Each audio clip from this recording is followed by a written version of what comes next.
साथियों नमस्कार, मेरा नाम है सुरेंद्र कुमार और आप देख रहे हैं आओ बात करें। दोस्तों, आपको ज्ञात होगा कि श्रद्धा मर्डर केस में आरोपी आफ्ताब ने अपना जुर्म स्वीकार किया हुआ है। उसने स्वीकार किया है कि उसी ने श्रद्धा की हत्या की है और उसके 35 टुकड़े करके और बड़े ही शातिर तरीके से उसे ठिकाने लगा रहा था।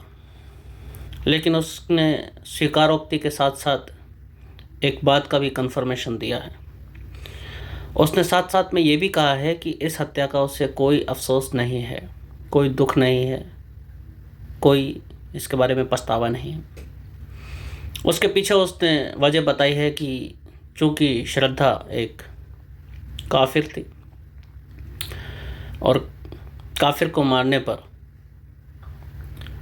उसके लिए जन्नत के दरवाजे खुले हुए हैं। ये मैं अपनी तरफ से नहीं कह रहा हूँ, ये मीडिया में भी चल रहा है और खुद आफ्ताब ने भी अपने कन्फर्मेशन में ये बताया है। दोस्तों, ये एक अकेला ऐसा केस नहीं है। पिछले दिनों जो 2 राक्षसों ने कन्हैयालाल दर्जी की हत्या की थी नृशंसता से, उन लोगों ने भी पकड़े जाने के बाद अपने जुर्म को कबूल किया था और साथ ही साथ बड़ी ही बेशर्मी से, बड़ी ही क्या शब्द कहें, इस बारे में कुछ शब्द भी मिलते नहीं, क्योंकि हमें उस लेवल पे बात करनी आती नहीं एक्चुअली।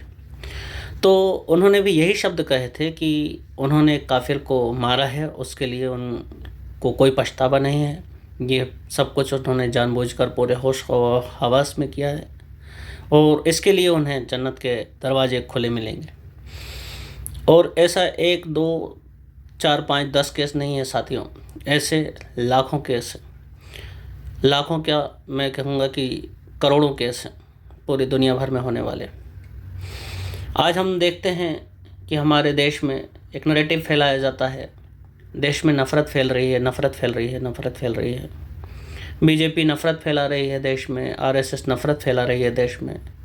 मैं इस वीडियो के माध्यम से ऐसे लोगों से जो इस तरह के नैरेटिव्स फैलाते हैं, मैं उनसे एक सवाल पूछना चाहता हूँ कि अगर आरएसएस और बीजेपी इस देश में नफ़रत फैला रही है तो ऐसा क्यों हो रहा है कि उसकी फैलाई हुई नफ़रत का शिकार उसी के लोग हो रहे हैं, उसी को वोट देने वाले लोगों की नृशंस हत्या की जाती है, उसी का प्रचार करने वाले लोगों के ऊपर फतवे जारी हो जाते हैं, उसी के तरफ से चुनाव लड़ने वालों को मार दिया जाता है, धमकाया जाता है।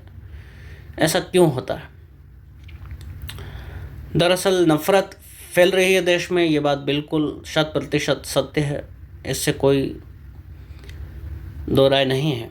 लेकिन ये नफ़रत कहाँ से आ रही है, कौन इसे बना रहा है, हमें कौन इसे फैला रहा है, इस बात से ऊपर उठकर हमें ये जानने की ज़रूरत है कि इसे बना कौन रहा है। इसे बना रहे हैं कुछ ऐसे साहित्य जिन्हें हमारे समाज का, हमारे भारतीय समाज का एक बहुत बड़ा वर्ग अपने धर्म ग्रंथ कहता है।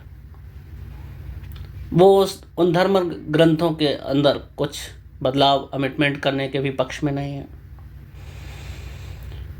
डॉक्टर वसीम रिजवी, जो पूर्व में डॉक्टर वसीम रिजवी हुआ करते थे, अभी श्री जितेंद्र नारायण सिंह त्यागी जी बन चुके हैं घर वापसी करके।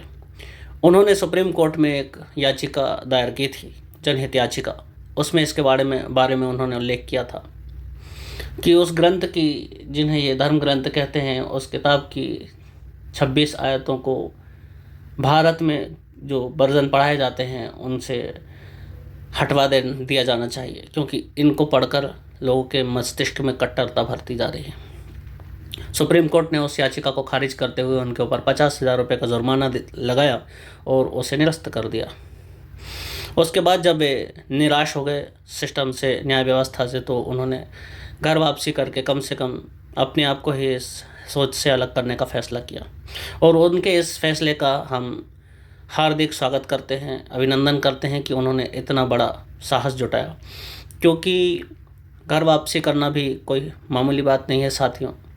ये जो लोग हैं, ये जो मानसिकता है, ये जो दीन है, यहाँ प्रवेश पाना तो आसान है पर यहाँ से निकल पाना बहुत मुश्किल है। उदाहरण के लिए जैसे अंडरवर्ल्ड होता है, अंडरवर्ल्ड में आदमी चकाचौंध देखकर, कमाई देखकर, पैसों की बरसात देखकर प्रवेश तो कर जाता है, लेकिन अंडरवर्ल्ड से कभी रिटायरमेंट की कोई सुविधा नहीं है। उसकी मृत्यु ही उसका रिटायरमेंट होती है। यदि वो अंडरवर्ल्ड में काम करते हुए मर जाए तो वो छूट सकता है, या अंडरवर्ल्ड को छोड़ने के विचार से ही उसके साथी उसकी हत्या कर दें तो वो छूट सकता है। जीते जी वापस आने का कोई मार्ग नहीं। तो दोस्तों, इस वीडियो में मैं इसी बात पर प्रकाश डालने की कोशिश करता हूँ, क्योंकि मैं स्वयं भी इसी पक्ष में हूँ कि मानवता का किसी तरह से ह्रास नहीं होना चाहिए। यदि मानव है तो उसमें मानवता का होना बहुत आवश्यक है। नफ़रत कभी कुछ सृजन नहीं कर सकती है, नफ़रत केवल मिटा सकती है। और यदि कुछ सृजन करना है तो प्रेम के माध्यम से ही किया जा सकता है। अब प्रेम ऐसा नहीं है साथियों कि केवल एक ही किताब में रक्तपात की बातें कही हैं, एक ही किताब में मारना, जीतना, दूसरों को जान से मारना, काटना, इस टाइप की बातें कही हैं। जितने हमारे सनातनी पुरातन ग्रंथ हैं उनमें भी महाभारत का महाकाव्य आप देखेंगे, आप रामायण को देखेंगे, श्री वाल्मीकि कृत रामायण, महंत तुलसीदास जी के रामचरितमानस को देखेंगे, महाभारत को देखेंगे, श्रीमद् भगवद गीता को देखेंगे, उसमें उपदेश में भगवान श्री कृष्ण ने भी अर्जुन को यही सब इसी तरह की बातें कहीं जो युद्ध के लिए उसे तैयार किया, उसकी मानसिकता को आगे बढ़ाया, हौसला दिया उसे। लेकिन आपने कभी नहीं देखा होगा कि कोई सनातनी किसी श्लोक को पढ़कर किसी दूसरे अन्य आस्था में विश्वास रखने वाले व्यक्ति की गर्दन रेत रहा हो, या उसने स्वयं ये स्वीकार किया हो कि मैंने गीता से प्रेरित होकर इस काम को अंजाम दिया। तो साथियों, मेरा मानना यही है कि ग्रंथ कोई भी हों, पुराने ग्रंथ हैं, उनमें उस समय के हिसाब से, उन परिस्थितियों के हिसाब से उसी प्रकार की लड़ाइयाँ भी होती थीं। लेकिन एकमात्र यही एक ऐसा ग्रंथ है जहाँ जिस पर पूरी तरह से अमल करके उसको मानने वाली कम्युनिटी पूरे दुनिया भर में एक डर का माहौल बना कर रखे हुए है। आज आप देखते हैं कि देश विदेशों में कई सारी जगहों पर अल्लाह के नाम से, रसूल अल्लाह के नाम से, दीन के नाम से, इस्लाम के नाम से, जिहाद के नाम से आतंकवादी संगठन बने हुए हैं। और जहां आतंकवादी संगठन नहीं है वहां कट्टरपंथी सोच अवश्य है। और ये लोग एक दूसरे से उसी तरह से जुड़े हुए हैं जिस तरह से एक चेन की हर कड़ी आपस में जुड़ी होती है, उस तरह से। यदि आप सोचते हैं कि हमारा जो पहचान वाला है वो इसका हिस्सा नहीं है, तो आपकी यह गलतफहमी है, आपकी सोच ये गलत है कि जो जिसे आप जानते हो वो इसका हिस्सा नहीं है।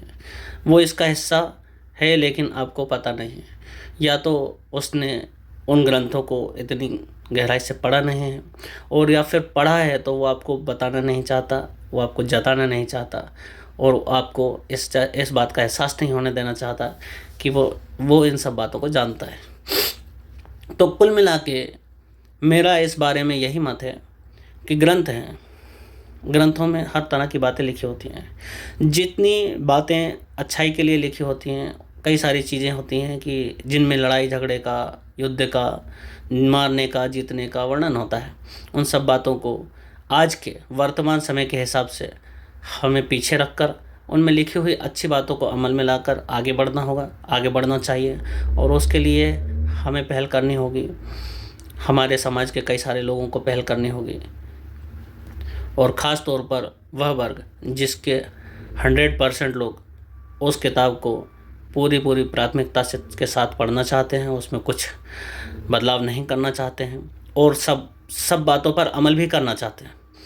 यदि वे अमल नहीं करना चाहते होते तो इतनी चिंता की बात नहीं थी, लेकिन वे सारी बातों पर अमल भी करना चाहते हैं। ये सबसे बड़ी चिंता का विषय है, और इस चिंता को आज सामान्य जनमानस को तो समझना ही होगा, सरकारों को भी समझना होगा, सिस्टम को भी समझना होगा, और न्याय व्यवस्था, न्याय प्रणाली को भी समझना होगा कि जो लोग पूरे होश और हवास में ये बयान दे रहे हैं कि उन्होंने ऐसा इसलिए किया क्योंकि उन्हें जन्नत के रास्ते खुले मिलेंगे, उन्हें 72 हुरें मिलेंगी, ऐसे लोगों को एक फास्ट ट्रैक कोर्ट के आधार पर एक फास्ट ट्रैक कोर्ट का गठन करके उसमें जल्दी से जल्दी जांच कंप्लीट करके और ऐसे लोगों को कठिन से कठिन सजाएं दी जानी चाहिए, ताकि आगे जाकर कोई अन्य व्यक्ति इस तरह के कुकृत्य ना करे।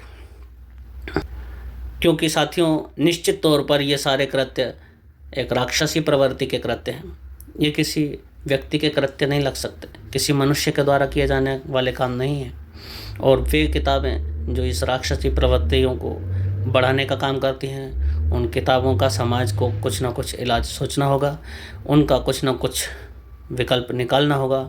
मेरे हिसाब से सबसे बेहतरीन, सबसे अच्छा विकल्प तो केवल और केवल घर वापसी ही है। जितना हो सके उतने लोगों को आप समझाइए, अपने निजी जीवन में से थोड़ा समय निकाल कर अपने समाज को दीजिए, अपने बच्चों को दीजिए, अपने आस पड़ोस में दीजिए, अपने कम्युनिटी को दीजिए, अपने स्तर पे अपने समाज की, अपने देश की, अपने धर्म की सेवा कीजिए।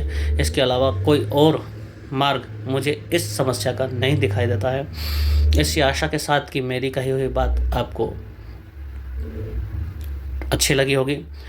वीडियो पसंद आया हो तो वीडियो को लाइक करें और अपने साथियों के साथ शेयर करें। जिन साथियों ने मेरे चैनल को सब्सक्राइब नहीं किया है वे कृपया सब्सक्रिप्शन ज़रूर कर लें लाल बटन को दबाकर, और अपने साथियों को भी प्रेरित करें मेरे चैनल को सब्सक्राइब करने के लिए, और मेरे उत्साह में वर्धन करने के लिए मेरे वीडियो को लाइक करना ना भूलें। इसी के साथ विदा चाहता हूँ। जय हिंद, जय श्री राम।